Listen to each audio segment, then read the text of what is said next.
Linha do tempo do processo do Bolsonaro. Bolsonaro é acusado, no último processo, de golpe de Estado.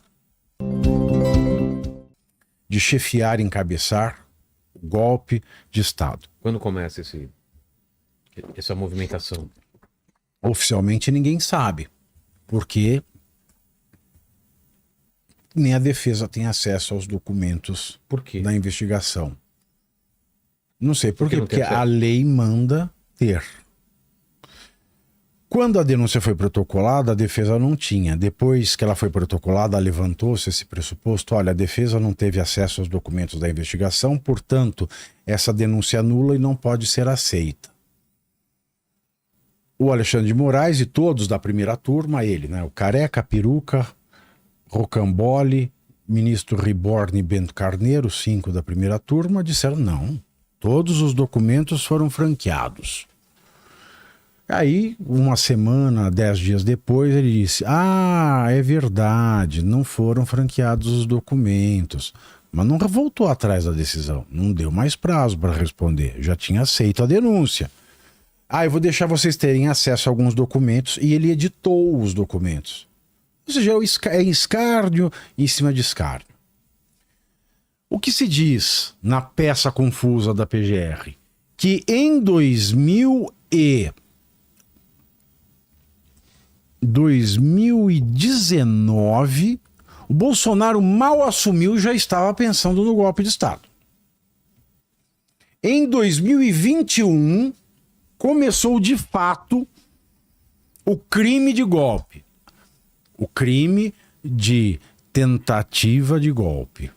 O crime de cogitação de tentativa de golpe. Porque cada hora eles dão um nome, eles usam uma expressão diferente, o que é inadmissível em direito. Porque num direito de matriz romana como o nosso, cada expressão tem um significado e cada significado tem um peso jurídico diferente. Então uma hora é o rascunho da minuta de golpe, outra hora é o minuto da rascunho, outra hora é a tentativa do rascunho da minuta, outra hora é o crime tentado como planejamento. É uma coisa louca, você não acha isso em literatura nenhuma. E no caso do direito criminal, onde deve valer o princípio da legalidade estrita, você não consegue fazer um traço. Grosso modo, o que aconteceu? Em 2021, o Bolsonaro, presidente da República, começa a pensar num golpe de Estado para se perpetuar no poder, vai falar com os embaixadores, aí começam a pegar celular de todo mundo a partir de uma delação e de material apreendido do Mauro Cid, que havia sido preso no caso do cartão de vacinação. Vê que está tudo errado. Se o Cid foi preso no caso do cartão de vacinação, a busca probatória no material dele apreendido devia ser condizente ao crime pelo qual ele foi mandado à prisão preventiva. E a colaboração premiada tem que ser referente ao crime pelo qual ele estava na prisão preventiva e pelo qual ele era investigado, que era a falsificação de carteira de vacinação. Nos Estados Unidos, quando a gente vê filme de júri e justiça, é muito interessante, né? Quando a gente vê policial, promotor frustrado, porque eles perderam um elo da cadeia de custódia. Pois é. E o juiz olha e fala: você vê que na cara o assassino tá ali, mas o juiz tem que cancelar. Por quê? Porque quebrou-se um elo da cadeia de custódia. É assim que é o império da lei. O Estado de Direito é isso. Não, mas olha aqui todas as outras evidências. Você errou no processo. O devido processo legal é esse.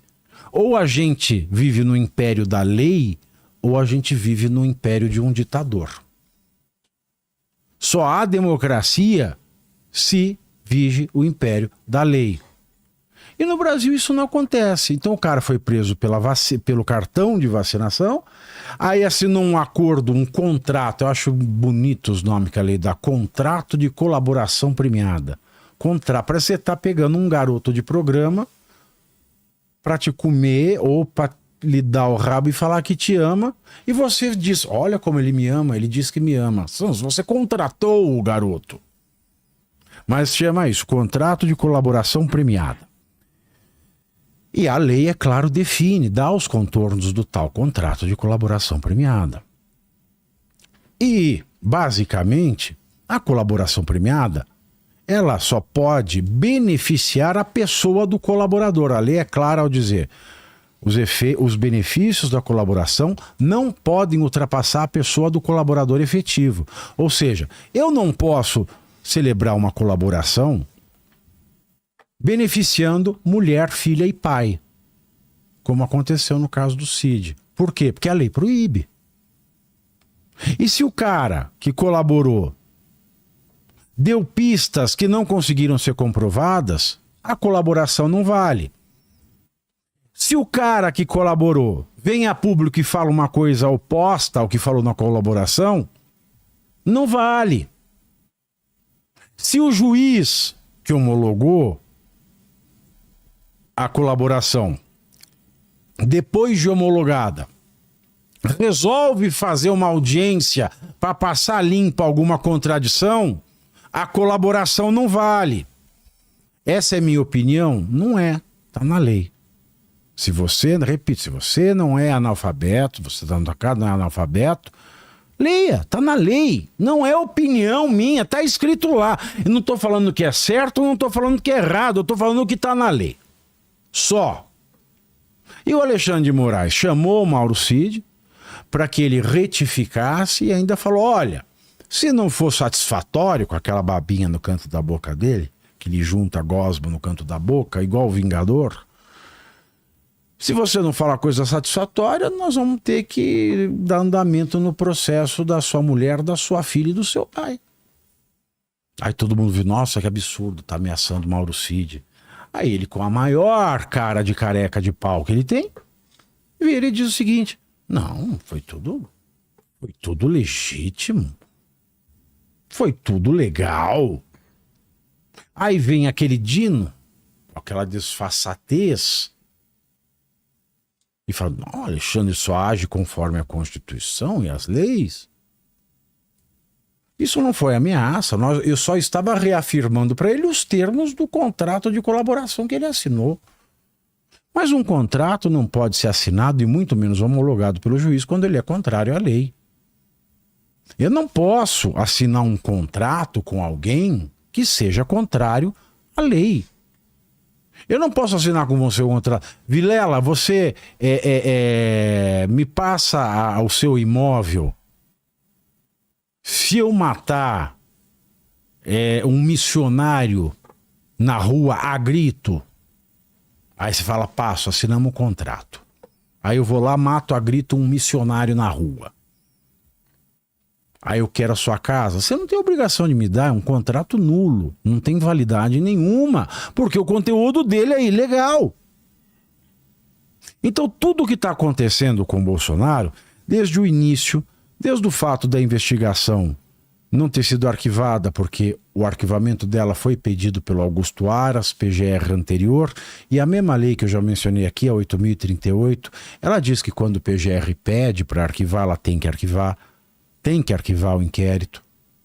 O juiz do STF, que é o juiz da investigação, porque inquérito é sinônimo de investigação, ele só não arquiva se ele submeter a sua contrariedade ao pedido de arquivamento do PGR ao plenário do STF. E o Alexandre não fez isso, ele simplesmente cagou para o PGR e, tendo cagado para o PGR, ele continuou o negócio. Da mesma maneira que cagou para o prazo processual, que o Gonê deveria ter cumprido, mas foi muito rígido com o prazo a ser cumprido pelas defesas. Ele cagou para as preliminares levantadas na audiência de admissibilidade da denúncia. Em suma, a defesa não teve acesso a todos os documentos da investigação, porque ele dizia, não, todos os documentos da denúncia foram disponibilizados. Mas a Lei 8.038 não fala em documentos da denúncia, ela fala em todos os documentos, inclusive os da investigação, porque a denúncia, o PGR escolhe os documentos que mais lhe convém. E se não pudesse a defesa ver os documentos da investigação, ela jamais poderá saber se a PGR agiu de má fé, porque às vezes você tem um documento dentro da investigação que anula o documento que foi usado na denúncia, você faz uma edição. É por isso que a defesa tem que ter acesso ao documento que está na investigação. Então, não se deu acesso ao documento da investigação, não se cumpriu o prazo para a denúncia, não se arquivou o inquérito quando a PGR pediu. Não aconteceu nada que a lei manda. Então ficou aquela narrativa doida que desde 2021 o Bolsonaro veio preparando o terreno para formar na população, que eles tratam o povo brasileiro como débil mental. E quando eu leio coisas no chat aqui, eu acho que de fato eles têm razão. E é por isso que eles conseguem enganar tanta gente dizendo que é jurídico, democrático e direito que eles fazem, porque tem débeis mentais que não param para pensar, que é difícil, é custoso, dá trabalho. E parar para pensar e conseguir concatenar tudo e explicar ainda é mais difícil ainda. Portanto, você não respeitou nada. Bolsonaro começou a engendrar na população, então, que as urnas são fraudadas e começou a fazer isso dentro da presidência. Puta que suada de nariz gostosa, hein? Ele tá lá dentro do banheiro, fechado, e a gente escutou a suada do nariz. Você sabe que a coisa mais gostosa da vida é quando você tá com o nariz entupido? Olha lá. Aí você vai com tanta vontade, só sai um feto assim, sabe? Faz assim, no lenço. Você fica olhando, você pensa em até batizar o ranho. Ele tá perguntando se fez barulho. Não, que isso? Não, deu pau, o povo ouviu em casa isso aí. Pessoal em casa perguntando o que aconteceu aí. Se tá com britadeira, furadeira, né? Parece uma furadeira. Bom, então o Bolsonaro aí começou a tratar com as pessoas e teve a minuta e teve isso e teve aquilo. Para começar, no Brasil, ato preparatório não é crime. Aí, quando isso começou a ficar claro, não estou falando que é certo ou errado, porque poderia ser crime no Brasil, poderia se criminalizar o ato preparatório. Mas a opção do legislador brasileiro foi dizer que ato preparatório não é crime. Em não sendo crime, qual foi a tática do STF em desvirtuar as expressões? Eles começaram a dizer assim: o que foi revelado na investigação desse caso ultrapassa a mera cogitação. Começaram a confundir ato preparatório com mera cogitação, mas ato preparatório não é mera cogitação. A mera cogitação é o primeiro passo do ato preparatório. O ato preparatório ultrapassa a mera cogitação e não é crime. Por exemplo, eu quero matar você, Vilela. Então eu faço um plano, eu escrevo. É uma suposição. É um supositório. Eu pego o meu diário da Hello Kitty. Escreve lá. Com a minha Pelican Corsiano. Tá. Vou matar o Vilela na sexta. Amanhã de novo, cara. Nossa, foi. Vou matar na sexta. Eita. Vou matar o Vilela na sexta. Tá, você escreveu. Amanhã, terça, eu vou comprar uma arma lá no Brás. Aí eu efetivamente vou ao Brás, compro uma arma, volto e escrevo no meu diário: comprei a arma no mercado. Aí eu escrevo: amanhã preciso comprar bala porque eu esqueci no balcão do bar. Aí eu vou e compro, escrevo que eu comprei a bala. Aí eu escrevo o seguinte: na semana que vem o Vilela não me escapa. Tá tudo do meu diário. Chegou a semana que vem, eu não fiz nada, a arma ficou em casa, a bala ficou em casa, o diário ficou em casa. Dali um ano, a Pare deu uma batida em casa, acham o meu diário. Aí, olha aqui, ele tentou matar o Vilela. Não, eu não tentei matar o Vilela. Eu cogitei matar o Vilela, eu me preparei para matar o Vilela, mas eu nem cheguei a tentar matar o Vilela.